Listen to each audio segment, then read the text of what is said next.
ಒಡಿಶಾದಲ್ಲಿ ಭೀಕರ ರೈಲು ದುರಂತ ಸಂಭವಿಸಿದೆ. 275ಕ್ಕೂ ಹೆಚ್ಚು ಜನ ಸಾವನ್ನಪ್ಪಿದ್ದಾರೆ. ಹಲವಾರು ರೈಲುಗಳ ಸಂಚಾರವನ್ನು ರೈಲ್ವೆ ಇಲಾಖೆ ರದ್ದುಗೊಳಿಸಿದೆ. ಅದರಲ್ಲೂ ಉತ್ತರ ಭಾರತಕ್ಕೆ ಹೋಗುವಂಥವರು ಅಥವಾ ಯಾತ್ರೆಯನ್ನು ಕೈಗೊಳ್ಳುವಂಥವ್ರಿಗೆ ಇದು ಗಮನ ಇಟ್ಟು ನೋಡಲೇಬೇಕು. ಯಾಕಂದರೆ ನೀವೀಗಾಗಲೇ ಬುಕ್ ಮಾಡಿದರೆ, ರಿಸರ್ವೇಷನ್ ಮಾಡಿದರೆ ಅದೇನಾಗಲ್ಲ, ಅದು ಪೋಸ್ಟ್ಪೋಂಡ್ ಆಗುತ್ತೆ ಅಷ್ಟೇ. ಇನ್ನೂ ಕೂಡ ಅದನ್ನು ಟೈಮ್ ಹೇಳಿಲ್ಲ ಮತ್ತು ಯಾವಾಗ ಶುರು ಮಾಡ್ತಾರೆ ಅಂತ. ಯಾಕಂದರೆ ಅಲ್ಲಿ ಹಳಿಗಳ ಜೋಡಣೆ ಆಗಬೇಕಾಗಿದೆ, ದುರಸ್ತಿ ಆಗಬೇಕಾಗಿದೆ, ರಕ್ಷಣಾ ಕಾರ್ಯಾಚರಣೆ ಇನ್ನು ಸ್ವಲ್ಪ ಬಾಕಿ ಇದೆ. ಹಾಗಾಗಿ ಹಲವು ರೈಲುಗಳ ಮಾರ್ಗವನ್ನು ಕೂಡ ಬದಲಾವಣೆ ಮಾಡಲಾಗಿದೆ. ಬೆಂಗಳೂರಿನಿಂದ ಹೋಗುವಂಥವ್ರು ನೋಡಿ, 08031 ಬಾಲ್ಸೂರ್ ಭದ್ರತ್ ವಿಶೇಷ ಪ್ರಯಾಣ ರದ್ದಾಗಿದೆ. 12891 ಬ್ಯಾಂಗ್ರಿ ಪೋಸಿ ಪುರಿ ಎಕ್ಸ್ಪ್ರೆಸ್ ರೈಲು ಕೂಡ ರದ್ದಾಗಿದೆ. ನೋಡಿ, ನಿಮಗೆ ಟ್ರೈನ್ ನಂಬರ್ ಕೂಡ ನಾವು ತೋರಿಸ್ತಾ ಇದ್ದೀವಿ. ಈಸ್ಟ್ ಕೋಸ್ಟ್ ಎಕ್ಸ್ಪ್ರೆಸ್ ರದ್ದಾಗಿದೆ. 20889 ಹೌರಾ ತಿರುಪತಿ ಎಕ್ಸ್ಪ್ರೆಸ್ ಕೂಡ ಕ್ಯಾನ್ಸಲ್ ಆಗಿದೆ. 18044 ಭದ್ರತ್ ಹೌರಾ ಎಕ್ಸ್ಪ್ರೆಸ್ ಕೂಡ ಕ್ಯಾನ್ಸಲ್ ಆಗಿದೆ. ಅಂದರೆ ಪಶ್ಚಿಮ ಬಂಗಾಳ ಜೊತೆಗೆ ಒಡಿಶಾ ಕಡೆಗೆ ಹೋಗುವಂಥವ್ರು, ಬಿಹಾರ್ ಕಡೆಗೆ ಹೋಗುವಂಥವ್ರು 18038 ಆ ಒಂದು ಟ್ರೈನ್ ಕೂಡ ರದ್ದಾಗಿದೆ. ಸುಮಾರು 40ಕ್ಕಿಂತ ಹೆಚ್ಚು ಟ್ರೈನ್ಗಳು. ಭುವನೇಶ್ವರ್ ಹೌರಾ ಎಕ್ಸ್ಪ್ರೆಸ್ ಕೂಡ ರದ್ದಾಗಿದೆ. ಹೌರಾ ಪುರಿ ಶತಾಬ್ದಿ ಎಕ್ಸ್ಪ್ರೆಸ್ 12277 ಅಂದರೆ ಎಕ್ಸ್ಪ್ರೆಸ್ ರೈಲುಗಳು ಎಲ್ಲವೂ ಕೂಡ ಬಹುತೇಕವಾಗಿ ಬೆಂಗಳೂರಿನಿಂದ ಸಾಕಷ್ಟು ಜನ ಹೋಗ್ತಾ ಇದ್ದರು. ಅಲ್ಲಿಂದಲೂ ಕೂಡ ಬೆಂಗಳೂರಿಗೆ ಬರ್ತಾ ಇದ್ದರು. ಒಡಿಶಾ ಜೊತೆಗೆ ಪಶ್ಚಿಮ ಬಂಗಾಳದಿಂದ ಚೆನ್ನೈ ಕಡೆಗೆ, ಬೆಂಗಳೂರು ಕಡೆಗೆ ಹೋಗುವಂತಹ ಪ್ರಯಾಣಿಕರಿಗೆ ಇದು ಸ್ವಲ್ಪ ಒಂದು 2-3 ದಿನಗಳ ಕಾಲ ತೊಂದರೆ ಆಗುತ್ತೆ. ಇದು ಇಡೀ ದೇಶವನ್ನೇ ಬೆಚ್ಚಿ ಬೀಳಿಸಿದೆ ಒಡಿಶಾ ದುರಂತದಲ್ಲಿ ಮೃತಪಟ್ಟವರ ಸಂಖ್ಯೆ 288ಕ್ಕೆ ಏರಿಕೆಯಾಗಿದೆ. ಸಾವಿನ ಸಂಖ್ಯೆ ಜಾಸ್ತಿ ಆಗ್ತಾನೇ ಇದೆ. ಘಟನಾ ಸ್ಥಳಕ್ಕೆ ಪಶ್ಚಿಮ ಬಂಗಾಳದ ಮುಖ್ಯಮಂತ್ರಿ ಮಮತಾ ಬ್ಯಾನರ್ಜಿ ಕೂಡ ಭೇಟಿಯನ್ನು ಕೊಟ್ಟರು. ಪಶ್ಚಿಮ ಬಂಗಾಳದ ಮೃತರ ಕುಟುಂಬಕ್ಕೆ ಪರಿಹಾರ ಘೋಷಣೆ ಮಾಡಿದ್ದಾರೆ. 5 ಲಕ್ಷ ರೂಪಾಯಿ ಪರಿಹಾರ. ಅಂದರೆ ಎಲ್ರಿಗೂ ಅಲ್ಲ, ಯಾರ್ಯಾರೆಲ್ಲ ಈ ದುರಂತದಲ್ಲಿ ಪಶ್ಚಿಮ ಬಂಗಾಳ ರಾಜ್ಯದವರು ಸಾವನ್ನಪ್ಪಿದ್ದಾರೋ ಅವರಿಗೆ 5 ಲಕ್ಷ ಪರಿಹಾರವನ್ನು ಘೋಷಣೆ ಮಾಡಿದ್ದಾರೆ. ಯಾಕಂದರೆ ನೋಡಿ, ಪಶ್ಚಿಮ ಬಂಗಾಳ ಬಹಳ ಹತ್ತಿರ ಇದೆ. ಈ ಘಟನೆ ನಡೆದಂಥ ಸ್ಥಳದಿಂದ ಸುಮಾರು ಒಂದು 50 ಕಿಲೋಮೀಟರ್ ಒಳಗಡೆ ಆಗುತ್ತೆ. ಒಡಿಶಾ ಮತ್ತು ಪಶ್ಚಿಮ ಬಂಗಾಳ ಪಕ್ಕಪಕ್ಕದಲ್ಲಿರುವಂಥ ರಾಜ್ಯಗಳು. ಮಮತಾ ಬ್ಯಾನರ್ಜಿಯವರು ಕೂಡ ಘಟನಾ ಸ್ಥಳಕ್ಕೆ ಭೇಟಿಯನ್ನು ಕೊಟ್ಟಿದ್ದರು. ಅಲ್ಲಿ ಅಧಿಕಾರಿಗಳಿಗೆ ಸೂಚನೆಯನ್ನು ಕೊಟ್ಟರು, ಮಾಹಿತಿ ತೆಗೆದುಕೊಂಡರು ಮತ್ತು ಪಶ್ಚಿಮ ಬಂಗಾಳದ ಎಷ್ಟು ಜನ ಸಾವನ್ನಪ್ಪಿದ್ದಾರೆ ಅನ್ನುವಂಥ ಅಂಕಿ ಸಂಖ್ಯೆಗಳನ್ನು ಕೂಡ ತೆಗೆದುಕೊಂಡರು. ಮೃತರ ಕುಟುಂಬಕ್ಕೆ ಪಶ್ಚಿಮ ಬಂಗಾಳ ಮೂಲದವರಿಗೆ 5 ಲಕ್ಷ ರೂಪಾಯಿ ಘೋಷಣೆ ಮಾಡಿದ್ದಾರೆ ಮಮತಾ ಬ್ಯಾನರ್ಜಿಯವರು. ಇನ್ನೂ ಘಟನಾ ಸ್ಥಳಕ್ಕೆ ಯಾಕೆ ಬರ್ತಾ ಇಲ್ಲ ಅಂಥೇಳಿ ಕೆಲವೊಂದಿಷ್ಟು ಮಾತುಗಳು ಕೂಡ ಕೇಳಿ ಬರ್ತಾ ಇತ್ತು. ಬಟ್ ಈಗ ಅಲ್ಲಿಯ ಪಶ್ಚಿಮ ಬಂಗಾಳ ಮೂಲದವರು ಕೂಡ ಈ ದುರಂತದಲ್ಲಿ 100ಕ್ಕಿಂತ ಹೆಚ್ಚು ಜನ ಸಾವನ್ನಪ್ಪಿದ್ದಾರೆ. ಸಾವನ್ನಪ್ಪಿದಂಥ ಬಹುತೇಕರು ಒಡಿಶಾ ಮತ್ತು ಪಶ್ಚಿಮ ಬಂಗಾಳದವರೇ ಆಗಿದ್ದಾರೆ. ಅಲ್ಲಿಂದ ಬರ್ತಾ ಇದ್ದಿದ್ದು ಶಾಮಿಯಾರ್ ಅನ್ನುವಂಥ ಒಂದು ಪ್ರದೇಶ ಇದೆ. ಶಾಮಿಯಾರ್ ಅದು ಪಶ್ಚಿಮ ಬಂಗಾಳದಲ್ಲಿ ಬರುತ್ತೆ. ಅಲ್ಲಿಂದ ಚೆನ್ನೈಗೆ ಬರ್ತಾ ಇದ್ದಂಥ ಟ್ರೈನ್ ಆಗಿತ್ತು.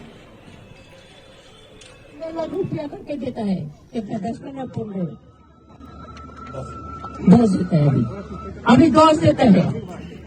हॉट स्टेट का जो अभी मर गया, हॉट स्टेट तो उसको मदद करेगा. फिर हमारा स्टेट से ज्यादा है, हम भी वो परिवार को हमारा स्टेट का जो है 5 लाख करके हम देंगे.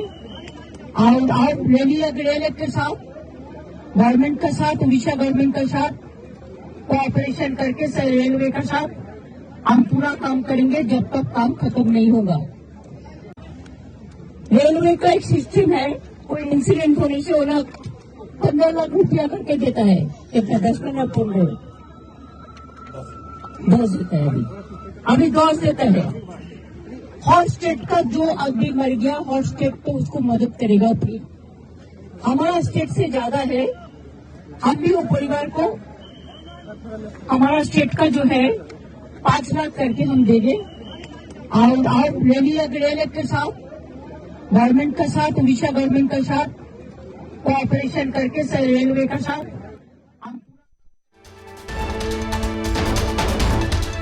ಒಡಿಶಾ ದುರಂತಕ್ಕೆ ತಮಿಳುನಾಡು ಸಿಎಂ ಕೂಡ ಸಂತಾಪ ಸೂಚಿಸಿದ್ದಾರೆ. ಮುಖ್ಯಮಂತ್ರಿ ಎಂ ಕೆ ಸ್ಟಾಲಿನ್ ಯಾಕಂದರೆ ತಮಿಳುನಾಡಿನಿಂದ ಹೋದಂಥವ್ರು ಬಹಳ ಜನ ಇದ್ದಾರೆ. ತಮಿಳುನಾಡಿಗೆ ಬರ್ತಾ ಇದ್ದವರು ಇದೆ. ಘಟನಾ ಸ್ಥಳಕ್ಕೆ ಉದಯನಿಧಿ ಸ್ಟಾಲಿನ್ ಹೊರಟಿದ್ದಾರೆ. ಇವರು ಕ್ರೀಡಾ ಸಚಿವರು, ವೆಲ್ಫೇರ್ ಆ್ಯಂಡ್ ಕ್ರೀಡಾ ಸಚಿವರಾಗಿದ್ದಾರೆ. ಬಟ್ ಈಗ ಅವರು ಕೂಡ ಪ್ರಯಾಣ ಬೆಳೆಸಿದ್ದಾರೆ. ಯಾಕಂದರೆ ತಮಿಳುನಾಡಿನಿಂದಲೂ ಕೂಡ ಸಾಕಷ್ಟು ಸಂಖ್ಯೆಯಲ್ಲಿ ಅಲ್ಲಿ ಪ್ರಯಾಣಿಕರಿದ್ದರು. ಉದಯನಿಧಿ ಸ್ಟಾಲಿನ್ ಅಲ್ಲಿನ ಸಚಿವರು. ಇವರು ಮೃತಪಟ್ಟ ಪ್ರಯಾಣಿಕರ ಕುಟುಂಬಕ್ಕೆ ಪರಿಹಾರ ಘೋಷಣೆ ಮಾಡಿದ್ದಾರೆ. MK ಸ್ಟಾಲಿನ್ ಅವರು 5 ಲಕ್ಷ ಪರಿಹಾರ, ಗಂಭೀರ ಗಾಯಗೊಂಡವರಿಗೆ 2 ಲಕ್ಷ ಪರಿಹಾರ ಘೋಷಣೆಯಾಗಿದೆ. ಟ್ವೀಟ್ ಮೂಲಕ ತಮಿಳುನಾಡಿನ CM MK ಸ್ಟಾಲಿನ್ ಅವರು ಪರಿಹಾರ ಘೋಷಿಸಿದ್ದಾರೆ. ಯಾಕಂತ ಹೇಳಿದ್ರೆ ಅಲ್ಲಿ ಪಶ್ಚಿಮ ಬಂಗಾಳದ ಕೋಲ್ಕತ್ತಾ ಏನಿದೆ, ಓಮಿಶಾರ್ ಅನ್ನುವಂಥ ರೈಲ್ವೆ ನಿಲ್ದಾಣದಿಂದ ಚೆನ್ನೈಗೆ ಬರ್ತಾಯಿತ್ತು ಟ್ರೈನು, ಚೆನ್ನೈ ಕಡೆಗೆ ಬರ್ತಾಯಿತ್ತು. ಹಾಗಾಗಿ ತಮಿಳುನಾಡಿನವರು ಕೂಡ ಆ ಒಂದು ರೈಲಿನಲ್ಲಿ ಪ್ರಯಾಣವನ್ನು ಬೆಳೆಸಿದರು. ಇನ್ನು ಇಲ್ಲಿ ಏನು ಹೋಗ್ತಾ ಇತ್ತು ಹೌರಾ, ಅದರಲ್ಲೂ ಕೂಡ ಇತ್ತು. ಇಡೀ ದೇಶವನ್ನೇ ಬೆಚ್ಚಿ ಬೀಳಿಸಿದೆ ಒಡಿಶಾ ದುರಂತ. ರೈಲ್ವೆ ಸಚಿವರ ರಾಜೀನಾಮೆಗೆ TMC ಒತ್ತಾಯ ಮಾಡ್ತಾ ಇದೆ. ಕೇಂದ್ರ ರೈಲ್ವೆ ಸಚಿವ ಅಶ್ವಿನಿ ವೈಷ್ಣವ್ ರಾಜೀನಾಮೆಗೆ ಆಗ್ರಹಿಸ್ತಾ ಇದೆ. TMCಯ ಅಭಿಷೇಕ್ ಬ್ಯಾನರ್ಜಿ ಒತ್ತಾಯಿಸಿದ್ದಾರೆ. ರಾಷ್ಟ್ರೀಯ ಪ್ರಧಾನ ಕಾರ್ಯದರ್ಶಿಯವರು ಪ್ರತಿಪಕ್ಷಗಳ ಮೇಲೆ ಕಣ್ಣಿಡಲು ಕೇಂದ್ರ ಕೋಟ್ಯಾಂತರ ರೂಪಾಯಿ ಖರ್ಚು ಮಾಡುತ್ತೆ. ವಂದೇ ಭಾರತ್ ಹೊಸ ರೈಲು ನಿಲ್ದಾಣದ ಬಗ್ಗೆ ಕೇಂದ್ರ ಮಾತನಾಡುತ್ತೆ. ರೈಲುಗಳಲ್ಲಿ ಘರ್ಷಣೆ ತಡೆ ಸಾಧನಗಳನ್ನು ಅಳವಡಿಕೆ ಯಾಕೆ ಮಾಡಲಿಲ್ಲ? ನೋಡಿ, ಇದೇ ಬರ್ತಿರೋದೀಗ ಮಾತು. ಹೇಗಾಯಿತು ಘಟನೆ? ಕಾರಣ ಯಾರು? ಸಾವಿಗೆ ಹೊಣೆ ಯಾರು? ಅಮಾಯಕ ಜೀವಗಳು ಬಲಿಯಾಗ್ಬಿಟ್ಟವು. ಒಡಿಶಾ ಅಪಘಾತಕ್ಕೆ ರೈಲ್ವೆ ಸಚಿವರು ನೈತಿಕ ಹೊಣೆ ಹೊತ್ತು ರಾಜೀನಾಮೆ ಕೊಡಬೇಕು ಅಂತ, ನೈತಿಕ ಜವಾಬ್ದಾರಿಯನ್ನು ಹೊರಬೇಕು. ಈ ಸಾವಿಗೆ ಕಾರಣ ಅವರೇ ಅನ್ನುವಂಥ ಆರೋಪ ಮಾಡಲಾಗ್ತಾ ಇದೆ. ಹಾಗಾಗಿ ಈಗ TMCಯವರು ಕೇಂದ್ರ ರೈಲ್ವೆ ಸಚಿವರಿಗೆ ಆಗ್ರಹ ಮಾಡಿದ್ದಾರೆ. ಯಾಕಂದರೆ ನೀವು ವಂದೇ ಭಾರತ್ ಅಂತ ಹೇಳ್ತೀರಿ, ಹಾಗೆ ಹೊಸ ರೈಲುಗಳನ್ನು ಬಿಟ್ಟಿದ್ದೀವಿ ಅಂತ ಹೇಳ್ತೀರಿ, ಕೋಟ್ಯಾಂತರ ರೂಪಾಯಿ ಖರ್ಚು ಮಾಡ್ತೀವಿ ಅಂತ ಹೇಳ್ತೀರಿ. ಆದರೆ ಈ ರೈಲು ದುರಂತ ಯಾಕಾಯ್ತು? ಹಾಗಾದರೆ ಪ್ರತಿಪಕ್ಷಗಳ ಮೇಲೆ ಕಣ್ಣಿಡೋಕೆ ಕೋಟ್ಯಾಂತರ ರೂಪಾಯಿ ಖರ್ಚು ಮಾಡ್ತೀರಿ, ಫೋನ್ ಕದ್ದಾಲಿಕೆ ಮಾಡ್ತೀರಿ. कोई सबूत है आप उसको पब्लिक सार्वजनिक जीवन में लाइए, आप उसको पब्लिक डोमेन में लाइए. दूध का दूध, पानी का पानी.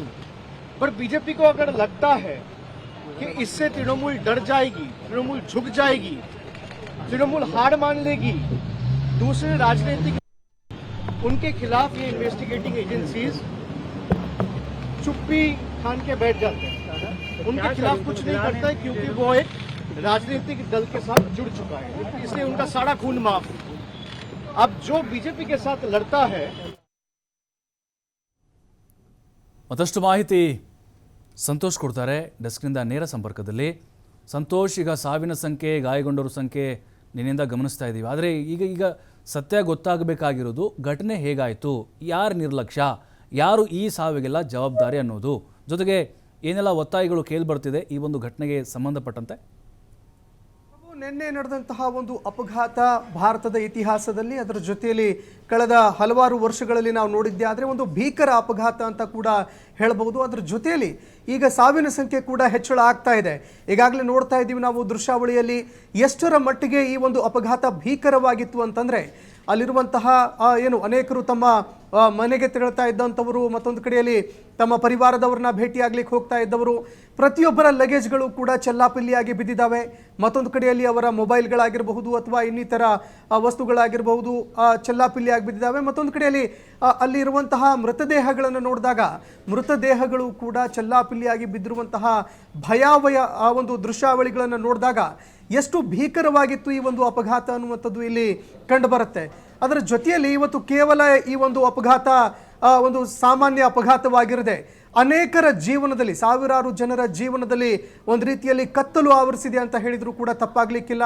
ಇನ್ನು ಮತ್ತೊಂದು ಕಡೆಯಲ್ಲಿ ಈಗಾಗಲೇ ಇದಕ್ಕೆ ಸಂಬಂಧಪಟ್ಟಂತೆ ಪ್ರಧಾನಿ ಮೋದಿ ಅವರು ಹಾಗೂ ಅಮಿತ್ ಶಾ ಅವರು ಘಟನೆ ಯಾವ ರೀತಿ ಆಯಿತು, ಯಾವ ರೀತಿಯಾಗಿ ಈ ಒಂದು ಅಪಘಾತ ಸಂಭವಿಸಿತು, ಇದೆಲ್ಲದಕ್ಕೂ ಸಂಬಂಧಪಟ್ಟಂತೆ ಈಗ ಒಂದು ಡೆಮಾನ್ಸ್ಟ್ರೇಷನ್ ಮೂಲಕ ಎಲ್ಲವನ್ನು ಕೂಡ ಮಾಹಿತಿಯನ್ನು ಪಡೆದುಕೊಂಡಿದ್ದಾರೆ.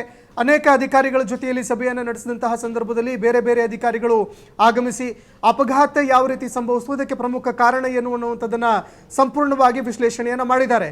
ಪ್ರಮುಖವಾಗಿ ಈ ಅಪಘಾತವನ್ನು ನೋಡಿದಾಗ ನಾವು ಒಂದು ಗೂಡ್ಸ್ ರೈಲು, ಅದರ ಜೊತೆಯಲ್ಲಿ ಏನು ಕೋರಮಂಡಲ ಎಕ್ಸ್ಪ್ರೆಸ್ ರೈಲ್ ಇದೆ. ಈ ಎರಡರ ನಡುವೆ ಮೊದಲು ಅಪಘಾತ ಆಗುತ್ತೆ.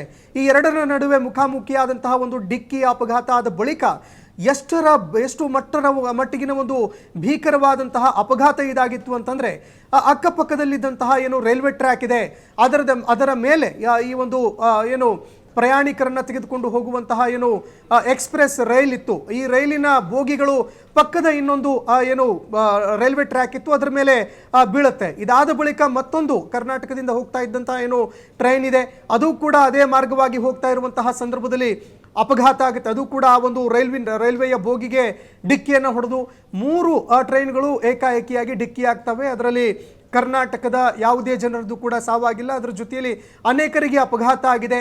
ಮತ್ತೊಂದು ಕಡೆಯಲ್ಲಿ ಸಂತೋಷ್ ಲಾಡ್ ಅವ್ರನ್ನ ಈಗ ನೇಮಕ ಮಾಡಲಾಗಿದೆ.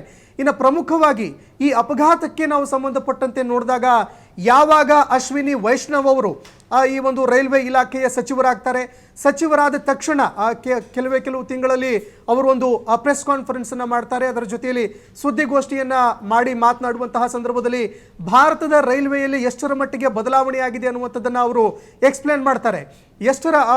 ಅವರು ಎಕ್ಸ್ಪ್ಲೇನ್ ಮಾಡಿದ್ದನ್ನು ನಾನು ಇಲ್ಲಿ ಹೇಳಲಿಕ್ಕೆ ಇಚ್ಛೆ ಪಡ್ತೀನಿ. ಅವ್ರು ಹೇಳಿದ್ದೇನು ಅಂತಂದರೆ, ನಮ್ಮ ಭಾರತದ ರೈಲ್ವೆಗಳಲ್ಲಿ ನಾವು ಆಂಟಿ ಕೊಲಿಷನ್ ಟ್ರೈನ್ ಅನ್ನುವಂತಹ ಒಂದು ಸಿಸ್ಟಮನ್ನು ಅಳವಡಿಕೆ ಮಾಡ್ತಾ ಇದ್ದೀವಿ. ಅಂದರೆ ಯಾವುದೇ 2 ಟ್ರೈನ್ಗಳು ಒಂದೇ ಟ್ರ್ಯಾಕ್ನ ಮೇಲೆ ಇದ್ದಂತಹ ಸಂದರ್ಭದಲ್ಲಿ ಅದರ ಏನು ರೈಲ್ವೆ ಟ್ರ್ಯಾಕ್ನಲ್ಲಿ ಆಗ್ತಾ ಇರುವಂತಹ ವೈಬ್ರೇಷನ್ ಆಗಿರಬಹುದು, ಅದರ ಜೊತೆಯಲ್ಲಿ ಮುಂದೆ ಬರ್ತಾ ಇರುವಂತಹ, ಈಗ ಕಾರುಗಳಲ್ಲೂ ಕೂಡ ಸಾಮಾನ್ಯವಾಗಿ ನಾವು ಸೆನ್ಸರ್ಗಳನ್ನು ನೋಡಿರ್ತೀವಿ, ಅದೇ ರೀತಿಯಾದಂತಹ ಸೆನ್ಸರ್ಗಳು ಅದರ ಜೊತೆಯಲ್ಲಿ ಏನು ಟ್ರ್ಯಾಕ್ನಲ್ಲಿ ಆಗ್ತಾ ಇರುವಂತಹ ಏನು ವೈಬ್ರೇಷನ್ಸ್ ಇದೆಯಲ್ಲ ಅದನ್ನು ಕೂಡ ಅದು ಅಳೆದು ತೂಗಿ ಮತ್ತೊಂದು ಟ್ರೈನ್ ಬರ್ತಾ ಇದೆ ಅನ್ನುವಂಥದ್ದನ್ನು ಮೊದಲೇ ಗುರುತಿಸಿಕೊಂಡು ಆಟೋಮೆಟಿಕ್ ಬ್ರೇಕಿಂಗ್ ಸಿಸ್ಟಮ್ ಅದರಲ್ಲಿ ಅಳವಡಿಕೆ ಮಾಡಲಾಗಿತ್ತು. ಅಂದರೆ ಇದನ್ನು ಅಶ್ವಿನಿ ವೈಷ್ಣವ್ ಅವರು ಹೇಳ್ತಾರೆ, ಮುಂದಿನಿಂದ ಬರಲಿ ಟ್ರೈನು ಅಥವಾ ಹಿಂದುಗಡೆಯಿಂದ ಹೋಗಲಿ ಅದನ್ನು ಡೆಮಾನ್ಸ್ಟ್ರೇಟ್ ಮಾಡಿ ಖುದ್ದು ಅಶ್ವಿನಿ ವೈಷ್ಣವ್ ಅವರು ಹೇಳಿದರು. ಆದರೆ ಈಗ ಉದ್ಭವ ಆಗ್ತಾ ಇರುವಂತಹ ಪ್ರಶ್ನೆ, ಈ ಆಂಟಿ ಕೊಲಿಷನ್ ಸಿಸ್ಟಮ್ ಏನಿದೆ ಅದು ಯಾವ ಟ್ರೈನ್ನಲ್ಲಿ ಇತ್ತು? ಒಂದು ವೇಳೆ ಇದ್ದಿದ್ದೇ ಆದರೆ, ಯಾಕಂದರೆ ಮನುಷ್ಯ ತಪ್ಪು ಮಾಡಿದ್ರು ಕೂಡ ಟೆಕ್ನಾಲಜಿ ತಪ್ಪು ಮಾಡಲಿಕ್ಕೆ ಸಾಧ್ಯನೇ ಇಲ್ಲ. ಅದು AI ಸಿಸ್ಟಮ್ ಆಗಿರ್ಬೋದು ಅಥವಾ ಆರ್ಟಿಫಿಷಿಯಲ್ ಇಂಟೆಲಿಜೆನ್ಸ್ ಆಗಿರ್ಬೋದು ಅಥವಾ ಯಾವುದೇ ರೀತಿಯಾದಂತಹ ಒಂದು ಸಿಸ್ಟಮ್ ಆಗಿರ್ಬೋದು, ಆ ಸಿಸ್ಟಮ್ ಯಾವತ್ತೂ ಕೂಡ ತಪ್ಪು ಕೆಲಸವನ್ನು ಮಾಡಲಿಕ್ಕೆ ಸಾಧ್ಯನೇ ಇಲ್ಲ. ಯಾಕಂದರೆ ಒಂದು ಟ್ರೈನ್ ಅಪಘಾತ ಆಗಿದ್ರೆ ಅದು ಬೇರೆ, ಇಲ್ಲಿ 2 ಟ್ರೈನ್ಗಳು ಮುಖಾಮುಖಿಯಾಗಿ ಅಪಘಾತ ಆಗುತ್ತೆ. ಅದರ ಜೊತೆಯಲ್ಲಿ ಮತ್ತೊಂದು ಟ್ರೈನ್ ಕೂಡ ಅದೇ ಒಂದು ಟ್ರ್ಯಾಕ್ನಲ್ಲಿ ಬಂದು ಅಪಘಾತವನ್ನು ಸಂಭವಿಸುತ್ತೆ ಅಂತಂದರೆ ಎಷ್ಟರ ಮಟ್ಟಿಗಿನ ಒಂದು ನಿರ್ಲಕ್ಷ್ಯ ಇಲ್ಲಿತ್ತು ಅನ್ನುವಂಥದ್ದು ಈಗ ಉದ್ಭವ ಆಗಿರುವಂತಹ ಪ್ರಶ್ನೆ. ಇಲ್ಲಿ ನೋಡಿ, ಮೊದಲನೇದಾಗಿ ನಾವು ಇಲ್ಲಿ ಮೂಲವಾಗಿ ನೋಡಿದಾಗ 2-3 ಪ್ರಶ್ನೆಗಳು ಇಲ್ಲಿ ಎದುರಿಗೆ ಬರ್ತವೆ.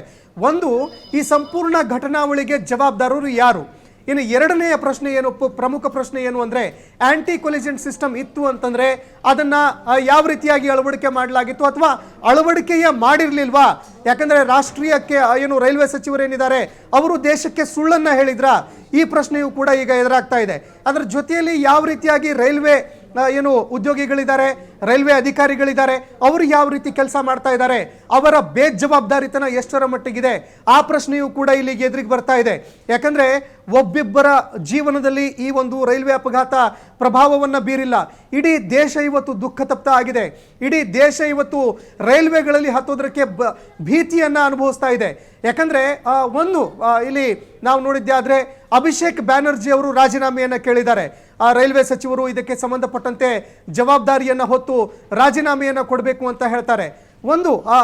ಐತಿಹಾಸಿಕವಾಗಿ ನಾವು ನೋಡಿದಾಗ ಅನೇಕ ಸಂದರ್ಭದಲ್ಲಿ ಇತಿಹಾಸವನ್ನು ಉಲ್ಲೇಖ ಮಾಡಿ ಮಾತನಾಡ್ತೀವಿ, ಅನೇಕ ಸಂದರ್ಭದಲ್ಲಿ ರಾಜಕೀಯ ನಡೆಯುತ್ತೆ. ಆದರೆ ಈ ಹಿಂದೆ ದೇಶದ ರೈಲ್ವೆ ಸಚಿವರಾಗಿದ್ದಂತಹ ಲಾಲ್ ಬಹದ್ದೂರ್ ಶಾಸ್ತ್ರಿ ಅವರು 1956ರಲ್ಲಿ ತಮಿಳುನಾಡಿನಲ್ಲಿ ಒಂದು ರೈಲ್ವೆ ಅಪಘಾತ ಆಗುತ್ತೆ. 144 ಜನ ಸಾವನ್ನಪ್ತಾರೆ. 144 ಜನ ಸಾವನ್ನಪ್ಪಿದ್ದನ್ನು ನೋಡಿ ಲಾಲ್ ಬಹದ್ದೂರ್ ಶಾಸ್ತ್ರಿ ಅವರು ಕಂಬನಿ ಮಿಡಿತಾರೆ. ದೇಶದ ಮುಂದೆ ಬಂದು ಕಣ್ಣೀರಿಟ್ಟು, ಒಬ್ಬ ಸಚಿವನಾಗಿ ನಾನು ಈ ದೇಶಕ್ಕೋಸ್ಕರ ಏನು ಮಾಡಬೇಕಾಗಿತ್ತು ಅದನ್ನು ನಾನು 100% ಡೆಲಿವರ್ ಮಾಡಲಿಕ್ಕೆ ಆಗಲಿಲ್ಲಲ್ಲ ಅಂತ ಅವರು ರಾಜೀನಾಮೆಯನ್ನು ಘೋಷಣೆ ಮಾಡ್ತಾರೆ. ನೆಹರು ಅವರಿಗೆ ಪತ್ರವನ್ನು ಬರೀತಾರೆ, ತಕ್ಷಣವೇ ನನ್ನ ರಾಜೀನಾಮೆಯನ್ನು ಅಂಗೀಕಾರ ಮಾಡಬೇಕು ಅಂತ ಸಂಪೂರ್ಣ ಜವಾಬ್ದಾರಿಯನ್ನು ತಮ್ಮ ಮೇಲೆ ಹೊತ್ಕೊಂಡು ರಾಜೀನಾಮೆಯನ್ನು ಕೊಡ್ತಾರೆ. ಆದರೆ ಇವತ್ತು ಈ ಘಟನೆಗೆ ಯಾರು ಹೊಣೆಗಾರಿಕೆ ಅನ್ನುವಂತಹ ಪ್ರಶ್ನೆ ಕೂಡ ಎದುರಾಗ್ತಾ ಇರುವಂಥದ್ದು. ಇನ್ನು ಮತ್ತೊಂದು ಕಡೆಯಲ್ಲಿ ಇದಕ್ಕೆ ಸಂಬಂಧಪಟ್ಟಂತೆ ಅಭಿಷೇಕ್ ಬ್ಯಾನರ್ಜಿ ಅವರು ಘಟನಾವಳಿಗಳನ್ನು ಉಲ್ಲೇಖ ಮಾಡಿದ್ದಾರೆ. ನೀವು ಆಂಟಿ ಕೊಲಿಷನ್ ಸಿಸ್ಟಮ್ ಇದೆ ಅಂತ ಹೇಳಿದ್ರಿ, ಅದು ಎಲ್ಲಿ ವರ್ಕ್ ಮಾಡ್ತಾ ಇತ್ತು? ಇನ್ನು ಮತ್ತೊಂದು ಕಡೆಯಲ್ಲಿ ನೀವು ಈಗಾಗಲೇ ದೇಶದಾದ್ಯಂತ ವಂದೇ ಭಾರತ್ ರೈಲುಗಳನ್ನು ಒಂದೊಂದಾಗಿ ಅದನ್ನ ಇನಾಗ್ಯುರೇಟ್ ಮಾಡಿಸಿ ಪ್ರಧಾನಿ ಮೋದಿ ಅವರಿಂದ ಅದನ್ನ ಉದ್ಘಾಟನೆ ಮಾಡಿಸ್ತೀರಿ, ಚುನಾವಣೆಗೆ ಅದನ್ನ ಬಳಕೆ ಮಾಡ್ಕೊಳ್ತೀರಿ. ಆದ್ರೆ ಈ ಸಂದರ್ಭದಲ್ಲಿ ಯಾರು ಇದರ ಹೊಣೆಗಾರಿಕೆಯನ್ನ ಹೊರಬೇಕು, ಯಾವ ಕಾರಣಕ್ಕಾಗಿ ಅವರಿಂದ ನಾವು ರಾಜೀನಾಮೆಯನ್ನ ಪಡೆದುಕೊಳ್ಬಾರ್ದು? ಯಾಕಂದ್ರೆ ಮತ್ತೊಂದು ಕಡೆಯಲ್ಲಿ ಅವರೇ ಹೇಳಿದ್ದಾರೆ ಆಂಟಿ ಕೊಲಿಷನ್ ಸಿಸ್ಟಮ್ ಇತ್ತು ಅಂತ. ನೀವು ದೇಶದಲ್ಲಿರುವಂತಹ ರಾಜಕಾರಣಿಗಳೇನಿದ್ದಾರೆ ಅವರೆಲ್ಲರ ಮೊಬೈಲ್ಗಳ ಮೇಲೆ ನೀವು ಬೇಹುಗಾರಿಕೆಯನ್ನು ನಡೆಸಲಿಕ್ಕೆ ಪೆಗಾಸಸ್ ಅನ್ನುವಂತಹ ಒಂದು ಸಾಫ್ಟ್ವೇರ್ ಅನ್ನ ಕೋಟಿ ಹಣ ಖರ್ಚು ಮಾಡಿ ಖರೀದಿ ಮಾಡ್ತೀರಿ. ಅದಕ್ಕೆ ಸಂಬಂಧಪಟ್ಟಂತೆ ದೇಶಕ್ಕೆ ಮಾಹಿತಿ ಕೂಡ ಕೊಡೋದಿಲ್ಲ. ಆದರೆ ನೀವೇ ಕೊಟ್ಟಂತಹ ಮಾಹಿತಿ ಆಂಟಿ ಕೊಲಿಷನ್ ಸಿಸ್ಟಮ್ ಇದೆ ಅನ್ನುವಂತಹ ಒಂದು ಏನು ಮಾಹಿತಿ ಇತ್ತು, ಅದೇ ಸುಳ್ಳಾಗಿದೆ ಅನ್ನುವಂತಹ ಒಂದು ಆರೋಪ ಈಗ ಕೇಳಿ ಬರ್ತಾ ಇದೆ. ಹೀಗಾಗಿ ಇದರ ಜವಾಬ್ದಾರಿಯನ್ನ ಯಾರು ಹೊರ್ತಾರೆ ಅನ್ನುವಂತಹ ಪ್ರಶ್ನೆ ಒಂದು ಕಡೆ ಇದೆ.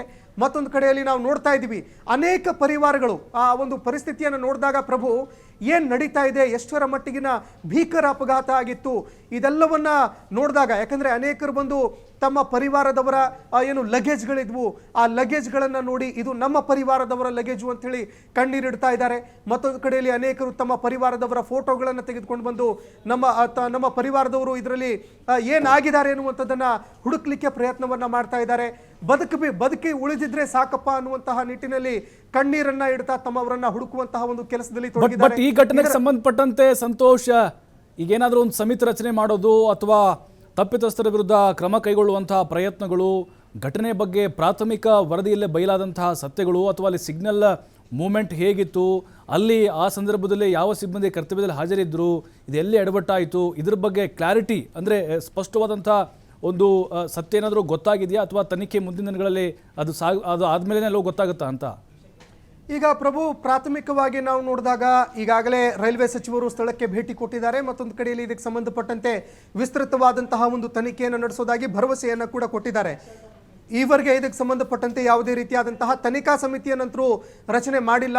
ಆದರೆ ಸಂಬಂಧಪಟ್ಟಂತೆ ಈಗ ರಕ್ಷಣೆ ವಿಚಾರವಾಗಿ, ಮತ್ತೊಂದು ಕಡೆಯಲ್ಲಿ ಏನು ಚಿಕಿತ್ಸೆಯ ವಿಚಾರವಾಗಿ, ಅದರ ಜೊತೆಯಲ್ಲಿ ಅವರಿಗೆ ವಿತರಣೆ ಮಾಡಬಹುದಾದಂತಹ ಪರಿಹಾರದ ವಿಚಾರವಾಗಿ ಇದೆಲ್ಲದರ ಬಗ್ಗೆ ಈಗಾಗಲೇ ಮಾತುಕತೆಗಳಾಗಿದ್ದಾವೆ. ಅದರ ಜೊತೆಯಲ್ಲಿ ಚಿಕಿತ್ಸೆಯನ್ನು ನೀಡಲಿಕ್ಕೆ, ಮತ್ತೊಂದು ಕಡೆಯಲ್ಲಿ ರೆಸ್ಕ್ಯೂ ಆಪರೇಷನ್ ಅನ್ನ ಮಾಡಲಿಕ್ಕೆ ಈಗಾಗಲೇ ಸಾಕಷ್ಟು ತಂಡಗಳನ್ನು ರಚನೆ ಮಾಡಲಾಗಿದೆ.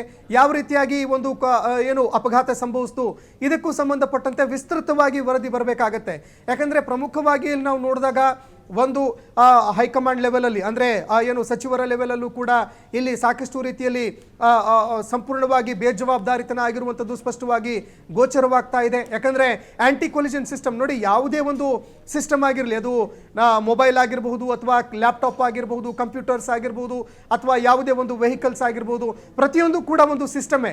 ಈ ಸಿಸ್ಟಮ್ಗಳಲ್ಲಿ ಒಂದು ವೇಳೆ ಯಾವುದಾದ್ರೂ ಒಂದು ಟೆಕ್ನಾಲಜಿ ಇದೆ, ಯಾವುದಾದ್ರೂ ಒಂದು ಫೆಸಿಲಿಟಿ ಇದೆ ಅಂತಂದರೆ ಅದು ವರ್ಕ್ ಆಗೇ ಆಗುತ್ತೆ. ಒಂದು ವೇಳೆ ಈ ಆಂಟಿ ಕೊಲಿಷನ್ ಸಿಸ್ಟಮ್ ಇದ್ದಿದ್ದೇ ಆದರೆ ಅದು ವರ್ಕ್ ಯಾಕೆ ಆಗಲಿಲ್ಲ ಅನ್ನುವಂತಹ ಪ್ರಶ್ನೆ ಇಲ್ಲಿ ಮೂಲ ಪ್ರಶ್ನೆಯಾಗಿ ಬರ್ತಾ ಇರುವಂಥದ್ದು ಅದು. ಯಾಕಂದ್ರೆ ಇಲ್ಲಿ ಕೇವಲ 2 ರೈಲ್ವೆಗಳ ಮಧ್ಯೆ ಅಪಘಾತ ಸಂಭವ ಆಗಿದ್ರೆ ಇಂಥದ್ದೊಂದು ಪ್ರಶ್ನೆ ಎದುರಿಗೆ ಬರ್ತಾ ಇರಲಿಲ್ಲ.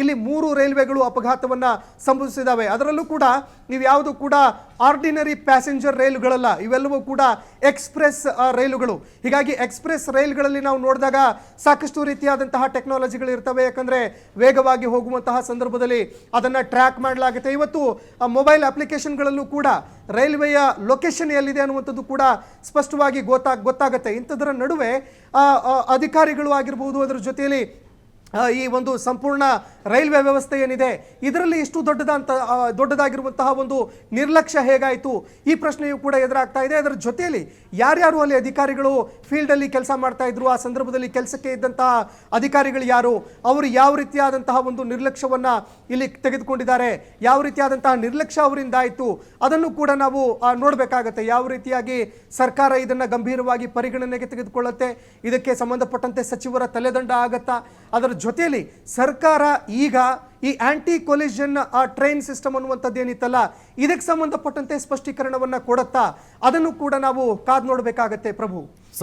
ಜೊತೆಯಲ್ಲಿ ಹೌದು ಸಂತೋಷ್, ಈಗ ಅಲ್ಲಿ ಹೆಣಗಳ ರಾಶಿ ನೋಡ್ತಾ ಇದ್ದೀವಿ, ಟ್ರ್ಯಾಕ್ ಮೇಲೆ ಒಂದು ರಕ್ತದ ಕೋಡಿನೇ ಹರಿದಿದೆ.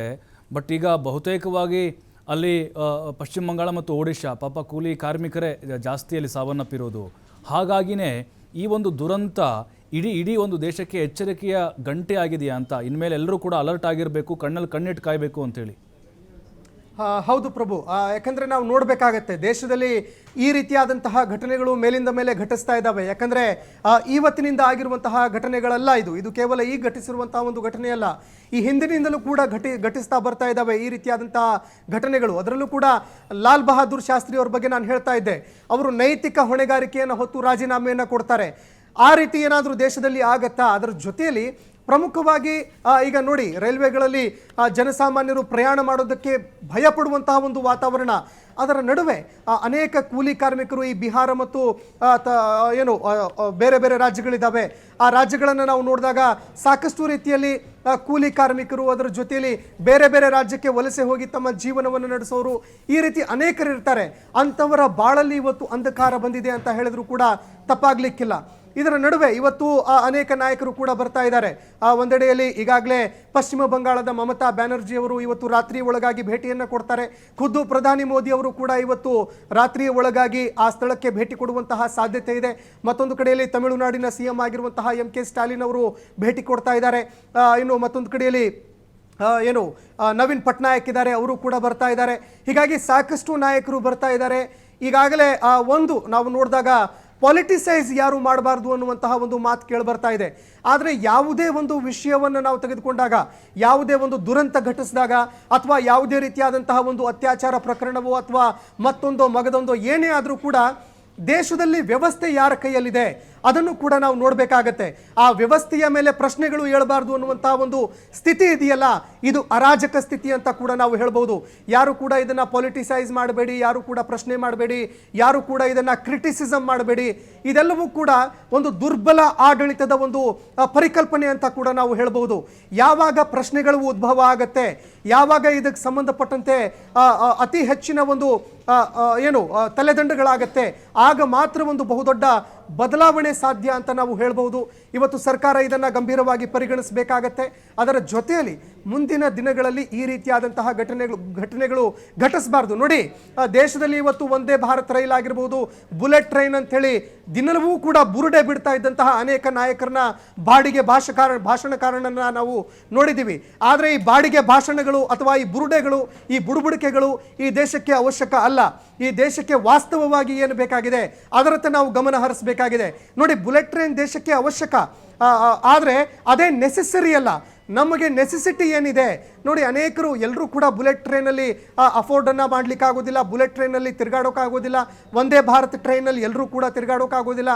ಆದರೆ ಬೇಸಿಕ್ ನೀಡ್ಸ್ ಏನಿದೆಯಲ್ಲ, ಜನರ ಮೂಲಭೂತ ಕೊರತೆಗಳು, ಮೂಲಭೂತ ಅವಶ್ಯಕತೆಗಳೇನಿದೆ ಅದರ ಬಗ್ಗೆ ಈಗ ನಾವು ಗಮನ ಹರಿಸಬೇಕಾಗಿದೆ. ಪ್ರಭು, ಥ್ಯಾಂಕ್ ಯು ಸಂತೋಷ್ ತಮ್ಮೆಲ್ಲ ಮಾಹಿತಿಗಾಗಿ. ಈಗ ಕೇಂದ್ರ ರೈಲ್ವೆ ಸಚಿವರು ರಾಜೀನಾಮೆಯನ್ನು ಕೊಡಬೇಕು ಅನ್ನುವಂಥ ಒತ್ತಾಯ ಜೋರಾಗ್ತಾ ಇದೆ. ನೈತಿಕ ಜವಾಬ್ದಾರಿ ಹೊಣೆಗಾರಿಕೆಯನ್ನು ಹೊರಬೇಕಾಗತ್ತೆ. ಯಾಕಂತಂದರೆ ಅಲ್ಲಿ ಸಾವಾಗಿರೋದು 10-20 ಅಲ್ಲ, 300 ಜನ ಸಾವನ್ನಪ್ಪಿದ್ದಾರೆ. ಒಂದೇ ಭಾರತ್ತು ಬುಲೆಟ್ ಟ್ರೈನು ಅಂಥವು 100 ಟ್ರೈನ್ ಬಿಟ್ಟರೆ ಇಂಥ ಘಟನೆ ಆದರೆ